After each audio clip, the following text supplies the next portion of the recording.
Hello বন্ধুরা, তো দুপুরে খাওয়া দাওয়ার পর মেয়েকে ঘুম পাড়িয়ে দিলাম।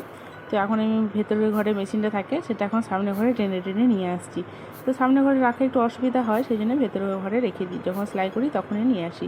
আর এই চুড়িদারের পিসটা হলো দিদিভাই, বড়দিভাই দিয়েছে দিদিভাইকে। তো পুজোর সময় ভাবলাম বানিয়ে দিই। তো প্যান্টটা ছিল এরকম ছাপা ছাপা ফুল ফুল, আর জামাটা যেটা আছে সেটা হলো এক কালারের হলুদ।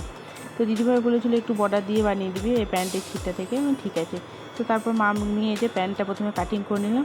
বাবা 4টে যেহেতু বেজে গেছে সেই জন্য বাবা উঠে গেছে, তো বাবাকে তারপর চা দিলাম। তো সেদিন আর সেলাই করা হয়নি, তারপরের দিন আবার এই যে প্যান্টটা আমি রেডি করে নিলাম। তো ভেতরে ঘরে আজকে সেলাই করছিলাম। তো মেয়ে ওদিকে ঘুমায়নি সারা দুপুর, আমি বললাম একটু পড়া কর, আমি সেলাই করি। তোকে পড়াচ্ছিলাম। তো দেখুন প্যান্টটা বানানো হয়ে গেছে। তো তারপরে আমি জামাটা আবার বানিয়ে নিলাম তারপরের দিনে। তো এরকম কাটিংটা হয়েছে আর এরকম ডিজাইন করেছি হালকার মধ্যে। দিদিভাই খুব একটা মানে পছন্দ করে না ডিজাইন।